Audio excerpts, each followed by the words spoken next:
Magandang araw ulit sa inyong lahat mga kamatyas. Dito naman tayo sa last round battle ni Meow Meow sa katatapos lang na Kragero Resort dito sa Norway International Open. Ang nakaharap niya ay ang kanyang mother. Nako, lagot ka.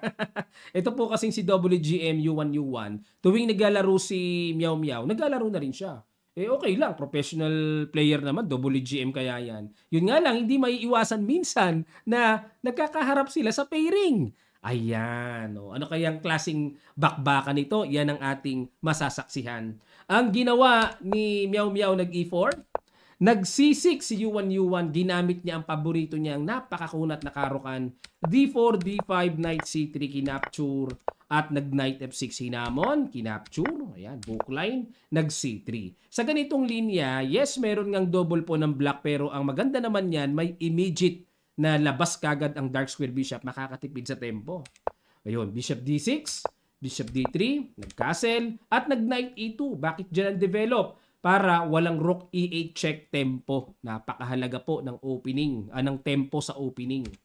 Nag-rook e8, queen c2. Ayun, inatake ang h7, iniwas, bishop e3 develop, knight d7, nag-castle queenside. Kaya naman pala ayaw mag-castle kingside. Ang gusto niya sa queen side, ang ibig sabihin niyan, bobomba yan mamaya sa king side. Atakadurang batang yan eh. So, alam na kagad, ano? Nag-knight f8, king b1, a5. Ayan. O, siguro sa isip ng mother niya, diyan ka nag-castle ha. Sige, diyan naman kita atakihin. Nag-c4, a4. Ayun, pagtira po ng c4, novelty. Kasi ang naka-record pa dito ay knight g3 inatake, ang h5 tapos dinipensahan, and nag-knight e4.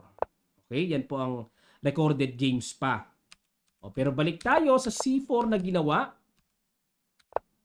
Ayan, c4, nag-a4, a3, pinigilan ni Meow Meow. Kumbaga sa isip niya, sobra ka na, mami. Pag naka-a3 kasi yan, B3, magkakaroon ng malakas sa square ang black sa B2 eh. Kaya pinipigilan talaga yan.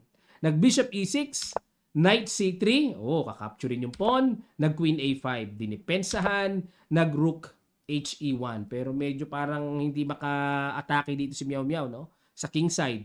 At bagkus, nag-focus na lang siya sa sentro. Nag-B5, baliktad. Yung mother niya ang umaatake. Hindi pwedeng capturing ng pawn, may bishop B3. Tuturo ka ng queen at ang tore. Nako, lakas. Pero may d5, sumabay. Capture, capture, bishop d7, and nag-knight e4. Ayan, para may atake. Queen c7, dinipensahan. Queen to queen hamon, tinanggap ang queen to queen.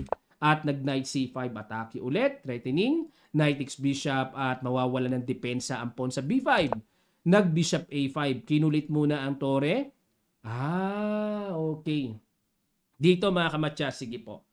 Ano kaya ang simple lang, no? Pero napaka-precise ang tira na binitawan ni Meow Meow. Sa ilang sandali lang, tutuloy kagad natin. Start.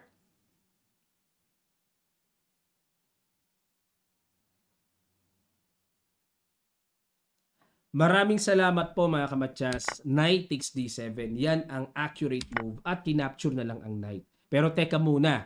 Ano ang mangyayari kung makipagsabayan ng capture? Magna knight takes f8.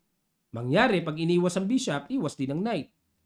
Pag kinapture naman ang knight, rook takes e1. Lalabas, 2 minor pieces sa isang tore. Lugi po ang isang tore dyan. Winning for white. Okay? Kaya, nag-knight takes d7, nag-bishop takes b5.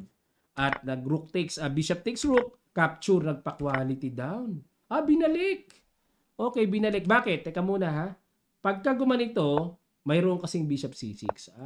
Mababalik at mababalik din pala, no? Syempre, iwas ang bishop tapos capture doon. Plus pass po ng white. So, winning for white. O, balik tayo. Ginawa, nag-rook takes bishop at nag-bishop f2, rook d3, bishop g1, nag-bishop c6 threat muna, at nag-rook d8, h3, bishop h2 para ma-prevent yung progress. Yun nga lang, nalimas ang pawn sa queen side. King f8, bishop c6, king e7. Naku po, grabe. Ang daming pawns niyan. Ang daming pawns niyan. Pero, do not underestimate pa rin. Kasi pagka ganitong klaseng endgame, opposite colored bishop yan, kahit na lamang pa ng 3 or 3 pawns, minsan nafi-fix yun. May tabla yan. Kaya dapat mag-ingat ang puti. King C4, G4, H4, at nag-Bishop G3. O diba, pumapalo pa rin si Mother. At nag-A4, King D8. Ayan, teka muna, bakit hindi mo na kinapture to? Ano meron? Mag-A5. Baka mahuli na po ang lahat. Late na. Kasi mag-A6 na eh. Wala na, no? Wala nang pamigil. Magpo-promote at magpo-promote. Too late na, oh. Kulang ng isang square. Kaya ang ginawa dito, pagka A4, nag-King D8 kagad immediately. Nag-A5. Bishop C7 para kung mag-A6 man, magbi-Bishop B6 para ma-prevent. At hindi rin maka-B5 kasi makukuha yung pawn sa A5. So yan po ang ginawang treatment dito. Yun nga lang parang nasayang ang tira ni Mother kasi hindi rin nakuha yung pawn sa H4. Eh yun nga ang purpose ng Bishop G3. Medyo na tempo down ang black dito. Nag-Rook A3, good move. Ayan, magbi-B5 na. Bishop D6, ayun, para ma-prevent, hindi pa rin makapush. Rook A4 to protect the pawn. Nag-Rook A8. Yun lang. Pag Rook A8, nag-resign na po. Bakit? Hindi na pinatira si Meow Meow dahil kakainin na ang tore. Ayan. At marahil, wala na ring oras. At unstoppable na rin naman po kasi ang A6 at paparating na A7. Ang gusto sana mangyari dito ng mother niya, pag Rook A8, A6, Rook A7. Yun sana eh, di ba? So walang bisa ang B5 may King C7. Mafi-fix. Kaso, pag Rook A8, nandyan ang Bishop eh, nakaabang na eh. Ang nanalo po ay si Meow Meow. Ilang games na ba ang na-analyze natin na laro nila? Parang pangalawa yata ito eh. Laging panalo si Meow Meow. Okay, ano sa palagay nyo? Ito ba ay biyahe? Binigay ba ng mother niya? O talagang laban talaga? Alam nyo po sa China, napansin ko lang kahit dati pa, magkaka-teammate naglalaban talaga. Kasi sinasabi ng mga Pinoy, narinig ko, wala, nagbabiyahian yan mga Chinese na yan. Pero pag tinignan ko naman ang game, parang laban naman. Mangyari kung nagbibigayan, hindi halata. Pero hindi ko sinasabing itong game na to ay nagbigayan. Maaring talagang talo talaga yung si Mother Yuan Yuan. Kasi si Meow Meow, mainit po yan eh. Ang ganda ng performance niyan. Ang laki nga ng pinalas na rating niya, mag-2400 na mga kamatsas. Na-minus siya ng napakalaki sa kamatsas, pero yung mga sumunod ng tournaments, nag-gain siya, bumawi. Grabe itong bata na ito. And hopefully, ma-invite uli natin sa susunod nating kamatsas round robin dito sa Pilipinas at sinabi niya, babawi daw siya. Okay, maraming salamat po mga kamatsas at magkita-kita pa tayo sa mga susunod pang interesting chess battles.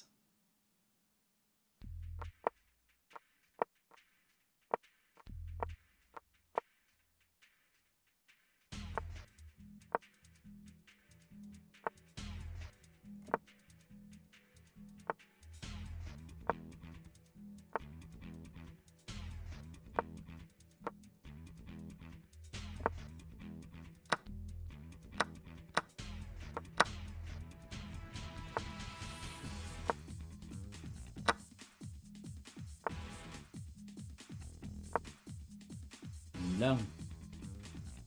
Nadali si GM doon.